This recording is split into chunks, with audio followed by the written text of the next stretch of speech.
itu sendiri sebetulnya kan adalah konsep matematika yang digunakan untuk pencacahan dan pengukuran. Jadi harus ada sesuatu yang diukur, ada sesuatu yang dicacah. Itu baru namanya kan bilangan. Ya. Nah, di sini juga yang harus kita tangkap adalah tentang bahwa dia adalah anggota dari banyak anggota himpunan ya, dari banyaknya anggota himpunan. Jadi harus ada suatu sistem yang menjadikan sebagai batas himpunan dan itulah yang dikatakan bilangan. Nah, kita akan mempelajari itu sepanjang ke depan adalah di sini. Dari mulai bilangan irasional, rasional ya. Jadi kalau yang atas nih yang real, imajiner dan kompleks itu nanti bilangan lanjutan. Lalu kita akan eh, masuk ke bilangan bulat, pecahan, negatif, cacah, ganjil genap, bilangan nol, positif, bilangan prima dan komposit ya, bilangan itu. Nah, jika kita mengingat kepada proses lahirnya dari sejarah bilangan, maka sebetulnya pada saat kita dulu secara primitif belum kenal bilangan, tetapi kita sudah punya benda-benda ataupun eh, hewan, ternak ataupun kebun pohon. Banyaknya pohon, banyaknya ternak itu adalah sebuah harta yang mereka akhirnya harus hitung gitu ya. Nah, ketika menghitung dulu sih dia banyak menyayat pohon ya, menyayat pohon atau dia menggunakan tali dipintal. Jadi misalnya kambing kita ada 10 maka ada pintalannya ada 10 gitu ya. Kalau kambing kita ada 20 maka pohonnya akan tersayat sebanyak 20 atau kumpulan batu-batu ya. Itu yang dilakukan ya waktu pada saat lalu. Tetapi tentu semakin kaya seseorang atau satu kelompok manusia, misalnya kambingnya ratusan, bayangkan pohon ini akan hidupnya akan penuh tersayat-sayat ya. Kasihan sekali kan? Nah, disitulah akhirnya timbullah ide bahwa oh kayaknya kita butuh nih sesuatu yang menyimbolkan. Kalau 10 jangan disayat-sayat 10, mungkin sayatannya lebih panjang misalnya gitu. Pintalannya mungkin jadi lebih besar gitu. Oh kalau 20 lebih besar lagi gitu dan seterusnya ya. Nah, tetapi lama-lama tentu akhirnya kita akan dibuatlah semacam simbol. Nah, dari simbol itulah kemudian ada semacam eh, pergerakan penyimbolan dari masing-masing bangsa ya yang bergerak. Di sini ada Sumeria, Egypt, Greek, Roman maupun Maya dan Indian. Sumerian ini terkenal dengan bahasa pakunya dan bahasa paku kurang lebih seperti ini ya. Kalau ini saya berikan link HTML ya, jadi kalau ini dibuka Anda akan bisa melihat bahwa ini akan masuk ke dalam story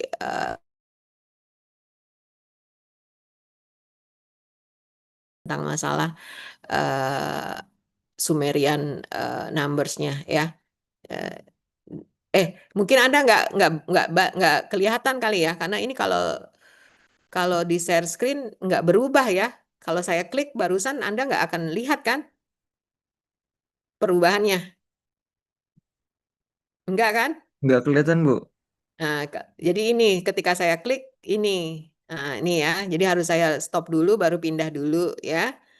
Nah, ini masuk nih seperti ini nih larinya ke sini ya. Nah, oke. Nanti Anda bisa baca. Lalu kemudian kembali lagi ke handout tadi ya. Lalu juga ada bangsa Mesir ya, di bangsa Mesir, maka di sini kita akan mempelajari tentang bagaimana bangsa Mesir menyimbolkan bilangan ya. Yang seru dia sudah menggunakan simbol-simbol yang ada bunga, ada jari, ada macam-macam ya. Di sini juga kembali kalau Anda klik nanti akan ada. Lalu ada Yunani. Yunani ini yang menggunakan juga simbol-simbol Herodianik ya kalau di Yunani. Nah ini Romawi. Nah Romawi ini kan yang biasa kita pakai di mana kalau 1 ini I lalu 5 itu V lalu 10 X 50L, 100C, lalu 500D, lalu M-nya 1000. Sehingga kalau 1944 jadi MD C X ini, atau bisa juga diringkas dengan M CM. Jadi kalau M-nya 1000 dikurangi C berarti kurang 100 jadi 900. Jadi kalau ada nilai lebih kecil dari M di sebelah kiri maka dia mengurangi, ya kan? Lalu kalau L-nya itu 50, kalau ada nilai X yang lebih kecil dari L berarti dia mengurangi 10 karena X-nya 10. Lalu V-nya 5, kalau I-nya 1 berarti jadi 4, maka jadi 1944. Nah, ini kan bilangan Romawi ini kan bilangan yang relatif juga biasa kita gunakan ya. Anda bisa membacanya dengan link yang sudah juga saya berikan. Lalu ada Maya, ya. Maya juga dia menggunakan kode-kode bilangan dengan menggunakan mata dan seterusnya ya. Terus kemudian ada lagi Indian numbers. Indian numbers ini adalah bilangan yang akhirnya dipakai di dalam Al-Quran dan ujungnya juga dipakai oleh kita di dalam kehidupan sehari-hari kita. Diawali dari Brahma di abad ke-1 dengan model penulisan seperti ini, lalu berkembang pada abad 9 ya di India, lalu terbagi dalam tiga wilayah ya, di mana di abad 11 itu ada yang West Arabic, ada yang East Arabic, ada juga yang Sanskrit Indian ya. Bilangannya memberi kontribusi yang berubah. Kalau kita lihat yang di Arabic ini adalah di East Arabic, ini adalah yang tercantum di dalam Al-Quran, sementara yang West Arabic berkembang sehingga kita bisa lihat bahwa ini adalah bilangan yang kita gunakan sekarang. Ya, itu. Nah, nanti ini akan kita dalami masing-masing pada kalau di sini di bilangan Al-Quran, sementara yang bilangan yang hari ini kita akan di dalam eksplorasi bilangan. Nah, kenapa yang lain tadi saya minta Anda membacanya? Karena itu yang akan menjadi proyeknya, ya. Proyeknya kita akan ini sebentar ya.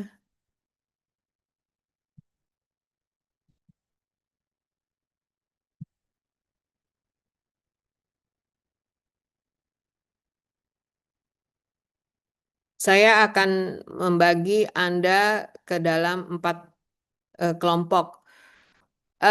PJ,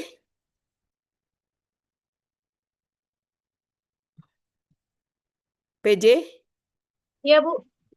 ya, boleh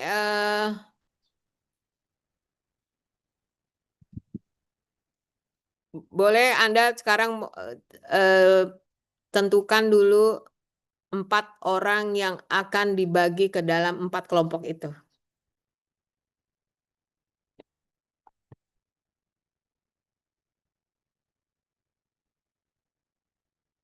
Coba tentukan 4 orang yang menurut Anda akan Anda membagi ke dalam 4 kelompok itu. Ya, Ibu maaf, boleh gak call-nya nanti? Karena kita ada kelas lagi, Bu. Di jam ya, 10. tapi ini saya harus tahu bahwa nanti Anda akan ada pembagian kelompoknya, siapa yang akan memandunya, gitu ya. Baik. Oke, berarti nanti, oke, sebentar. Nanti tolong disiapkan, nanti dikirim kalau gitu.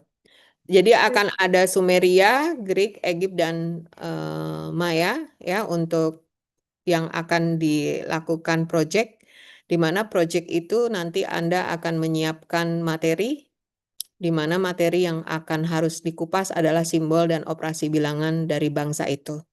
Jadi simbolnya dan bangsanya. Nanti semua juga ada contoh dan latihan. Jadi contohnya misalnya menghitungnya bagaimana, menghitung operasi bilangannya, simbol itu caranya melihatnya bagaimana, lalu Anda juga harus menyiapkan latihannya. Ya, jadi ada 2 harus disiapkan bagaimana cara contoh seperti tadi 1919 seperti ini loh caranya membacanya gitu. Filenya ini dalam bentuk PowerPoint, lalu kemudian disimpan dengan nama file seperti ini. Ini kelasnya Anda berarti 3B, lalu nama bangsanya kalau Anda Maya berarti tulis Maya. Lalu ini dikirim di GCR. Lalu ada lagi evaluasi dan jawaban, ini adalah 10 soal. 10 soal ini adalah konversi dari simbol bilangan ke simbol, bilangan bangsa tertentu atau sebaliknya.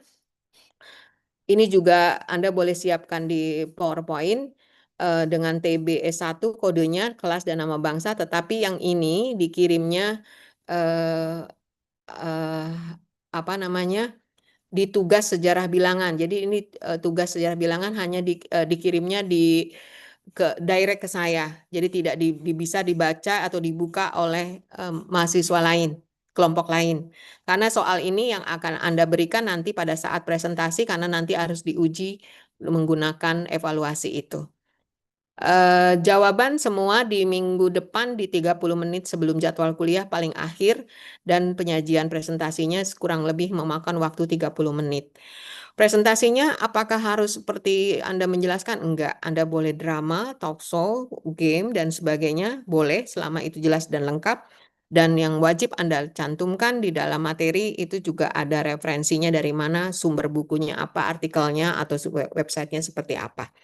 Oke, materi ini akan saya kirimkan ke GCR ya, materi bahan ini.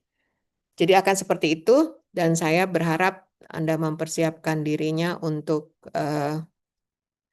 masing-masing kelompok, dibagi di dalam satu kelas menjadi 4 kelompok, seperti itu. Ada pertanyaan tentang masalah penugasan?